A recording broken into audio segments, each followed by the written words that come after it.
Hello students. तो आज की वीडियो में हम पढ़ने वाले हैं क्लास 10th की साइंस की वर्कशीट नंबर 14 जो कि 6 अगस्त की है। तो आज की वर्कशीट का हमारा टॉपिक है केमिकल रिएक्शन एंड इक्वेशन। आप पहले भी काफ़ी वर्कशीट में इसके बारे में पढ़ते आए हो। पिछली वाली वर्कशीट जो इससे पहले वाली वर्कशीट थी उसके अंदर हमने केमिकल इक्वेशंस जो होती हैं उनको बैलेंस करना सीखा था। तो आज की वर्कशीट में हम केमिकल रिएक्शन एंड इक्वेशंस के बारे में पढ़ने वाले हैं। तो यहाँ पे दे रखा है टाइप्स ऑफ केमिकल रिएक्शन और यहाँ पे दे रखा है कम्बिनेशन रिएक्शन। तो पहले जो है हम टाइप ऑफ रिएक्शंस पढ़ लेते हैं। पहला हमारा आता है कम्बिनेशन रिएक्शन। तो कम्बिनेशन रिएक्शन क्या होते हैं? तो ये जो आपको ए और बी दिख रहे हैं ये हमारे होते हैं रिएक्टेंट, ठीक है ना। मैं इसको आर से डिनोट कर रहा हूँ और जो यहाँ पे हमारा जो बन के आता है इसको हम कहते हैं प्रोडक्ट, ठीक है ना। इसको मैं पी से डिनोट कर रहा हूँ। अब ये जो है पूरा वो आर हो गया, ये पूरा हो गया पी, ठीक है ना। आप यहाँ पे देखें कम्बिनेशन रिएक्शन में जब भी आप दो रिएक्टेंट को जो कि है हमारे ए और बी इन दोनों को प्लस कर रहे हैं तो यहाँ पे हमारा ए बी साथ में आ रहा है, यानी कि हम दो चीज़ों को अगर प्लस करेंगे तो हमारा एक प्रोडक्ट जो है वो एक आएगा, ठीक है ना। तो कॉम्बिनेशन में रिएक्शन में ऐसा होता है। अगर हम इसका दूसरा देखें अब आपको समझ आएगा। इसका दूसरा ये बिल्कुल इसका अपोजिट होता है। यहाँ पे आप देख सकते हैं ए भी हमारा यहाँ पे है और ए प्लस बी हमारा यहाँ पे आ रहा है, बट ये हमारा रिएक्टेंट होगा। जो ए बी है वो हमारा रिएक्टेंट होगा और जो ए प्लस बी है वो हमारा क्या होगा, प्रोडक्ट होगा, ठीक है। अगर हम थर्ड वाला देखें डिस्प्लेसमेंट रिएक्शन में क्या होता है ए बी प्लस सी और यहाँ पे जो हमारा प्रोडक्ट आ रहा है वो है ए सी प्लस बी। अब यहाँ पे ए बी है और प्लस में सी है। अब हम अगर प्रोडक्ट हमारा यहाँ पे आ रहा है ए सी प्लस बी, अब यहाँ पे देखेंगे आपका बी की जगह सी आ गया और सी की जगह यहाँ पे बी आ गया, क्योंकि यहाँ पे जो ए बी है उसके अंदर से जो बी है वो थोड़ा कमज़ोर वाला आयंस है या फिर रिएक्टेंट आप कह सकते हो। ये बस हमें एग्जांपल के लिए ए बी या सी ऐसे कर रखे अल्फ़ाबेट्स दे रखे हैं, ठीक है ना। तो यहाँ पे हमारा जो है सी इधर आ गया है और बी हमारा इधर चला गया, क्योंकि सी जो है वो स्ट्रॉन्ग वाला आयंस है और उसके बाद जो सी है इधर आ गया है। तो यहाँ पे क्या बनेगा हमारा ए सी प्लस बी, और बी जो हमारा थोड़ा कमज़ोर वाला था इसलिए वो इधर आ गया, और सी जो है वो थोड़ा मजबूत था, हार्ड था, तो स्ट्रॉन्ग था वो इसलिए इधर आ गया। इसलिए हमारा यहाँ पे क्या बना है ए बी प्लस सी का प्रोडक्ट हमारा क्या बना है ए सी प्लस बी, ठीक है ना। उसके बाद हम सेकंड देखें फोर्थ वाला है डबल डिस्प्लेसमेंट रिएक्शन। तो ये भी इससे कुछ मिलता जुलता है, बट इसके अंदर डबल आ जाता है, जैसे कि नाम में ही है इसके A B plus C D है यहाँ पे हमारे पास रिएक्टेंट। अब जो यहाँ पे हमारा प्रोडक्ट आ रहा है वो A D plus C B है, ठीक है ना। तो यहाँ पे देखिए इसके पार्टनर्स चेंज हो रहे हैं एक तरीके से। यहाँ पे ए तो है बट यहाँ पे डी आ गया है और बी उधर चला गया सी के साथ, ठीक है ना। और वैसे यहाँ पे बी है तो सी इधर आ गया, ठीक है ना। तो यहाँ पे चेंज हो रहे हैं, दोनों में एक दूसरे के अदला बदली हो रही है, ऐसे आप कह सकते हैं। अगर हम यहाँ पे फिफ्थ वाला देखें ऑक्सीडेशन रिएक्शन और यहाँ पे रिडक्शन रिएक्शन, तो ये दोनों भी कुछ कुछ मिलते जुलते हैं, बस इतना सा ही फ़र्क है कि इसके अंदर जो है ऑक्सीजन मिलाई जाती है या फिर मिलती है। यहाँ पे O मतलब ऑक्सीजन से है, ठीक है ना। A plus O equal to A हो गया, ठीक है। अब यहाँ पे रिडक्शन में देखें इसका उल्टा है बिल्कुल, AO इजिकल टू में क्या है प्रोडक्ट यहाँ पे क्या आ रहा है A प्लस O, जिसके अंदर से ऑक्सीजन निकाली जाए या फिर हट रही हो तो इसको कहते हैं हम रिडक्शन रिएक्शन। जिसके अंदर ऑक्सीजन मिलाई जा रही है या फिर मिल रही है तो इसको हम क्या कहते हैं ऑक्सीडेशन रिएक्शन।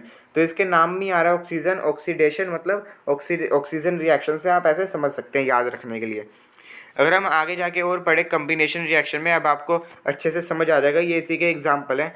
अब यहाँ पे जैसे बर्निंग ऑफ कोल है एग्जाम्पल में, यहाँ पे बर्निंग सी प्लस O2, तो यहाँ पे क्या आ जाता है हमारा CO2। तो इसी को हम कहते हैं कम्बिनेशन रिएक्शन। इसको हम अगर हाफ कर दें तो यहाँ पे आता है हमारा कंबाइन। तो कंबाइन का मतलब है दो चीज़ों को जोड़ना है, दो चीज़ों को जोड़ के जब एक चीज़ बनती है जो हमारा प्रोडक्ट आता है उसी को हम कहते हैं कम्बिनेशन रिएक्शन। यही प्रोसेस होता है हमारा कम्बिनेशन रिएक्शन।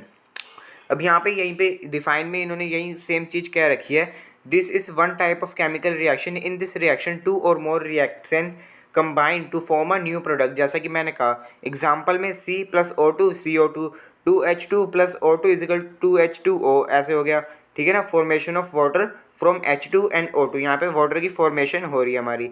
C में देखें सिंथेसिस फूड और by plants by combination of carbon dioxide and water called photosynthesis, ठीक है ना। कार्बन डाइऑक्साइड यानी कि CO2 प्लस वाटर को मिला के जो प्रोसेस होता है उसको हम फोटोसिंथेसिस कहते हैं, और ये भी हमारा कम्बिनेशन रिएक्शन में ही आता है। अगर हम इसका डी वाला देखें ये भी सेम है, rusting of iron by coming in contact of air and moisture, इन दो से बन रहा है, ठीक है ना। अब हम अगर नेक्स्ट वाला देखें एक्सोमेरिक रिएक्शंस, तो ये कौन से होते हैं? This reaction in which heat is involved they are known as exothermic reaction, ठीक है ना। For example burning of natural gas CNG and respiration are exothermic reactions. यहाँ पे जैसे कि इन आप सिंपल इस भाषा में ऐसे कहें, एक्सोथर्मिक रिएक्शन वो रिएक्शन होते हैं जिसके अंदर से हीट जो है वो निकल रही हो, हीट निकल रही हो। जैसे कि मैं आपको एग्जांपल लेके समझाता हूँ। यहाँ पे एक एक्टिविटी टाइप हमें दे रखा है, you may have heard that solution of slaked lime is applied on the walls and ceiling of the house. After 2 to 3 days, the walls start shining. The shine finishes due to the formation of calcium carbonate because of the reaction of slacked lime with the carbon dioxide of atmosphere.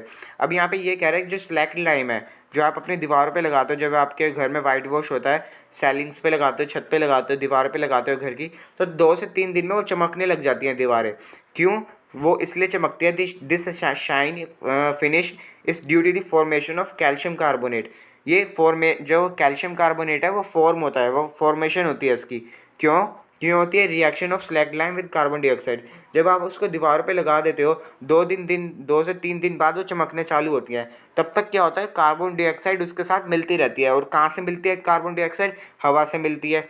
जब calcium carbonate के साथ slaked lime के साथ carbon dioxide मिल जाती है तो वो shine करना चालू कर देता है। यहाँ पे आपको यहाँ पे भी समझा रखा है अच्छे से, ठीक है ना। और जैसे कि हम यहाँ पे कैंडल जलाएं, इसका एग्जांपल मैं आपको एक और देता हूँ। जैसे कि हम कैंडल जलाएं तो उसके अंदर से हीट निकलती है ना, तो वही इसका एग्जांपल है एक्सोथर्मिक, जिसके अंदर से हीट निकले, एनवॉल्व हीट इज एनवॉल्व्ड, जिसके अंदर से हीट निकले वही होता है एक्सोथर्मिक। इसका बेस्ट है बर्निंग ऑफ कैंडल, ठीक है। इसका बेस्ट एग्जाम्पल क्या हुआ? Burning of candle.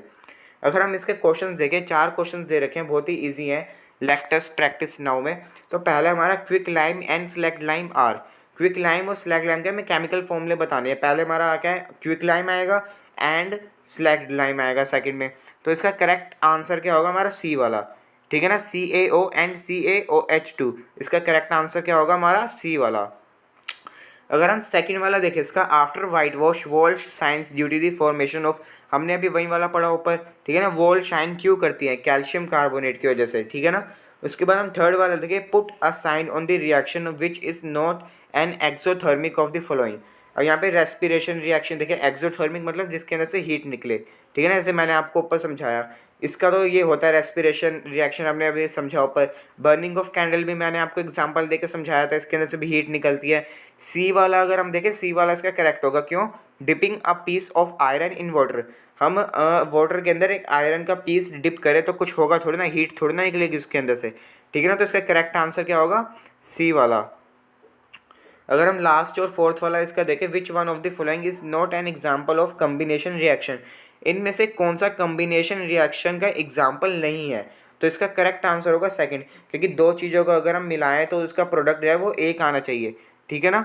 बट ए वाले में हमारा सेम हो रहा है, सी वाले में भी हमारा एक प्रोडक्ट आ रहा है, बट जो सेकंड वाला उसके अंदर हमारे 2 प्रोडक्ट आ रहे हैं, ठीक है ना। बट ऐसा नहीं होना चाहिए, इसलिए करेक्ट आंसर क्या होगा? हमारा बी वाला। तो मैंने आपको ये सारे आंसर बता दिए, उम्मीद है आपको समझ आ गए होंगे। अगर आपको वीडियो अच्छी लगी तो प्लीज़ वीडियो को लाइक कर देना। आप हमारे चैनल पर अगर नए आए हो तो चैनल को सब्सक्राइब भी कर देना। हम आपसे मिलते हैं अगली वीडियो में। Thanks a lot for watching.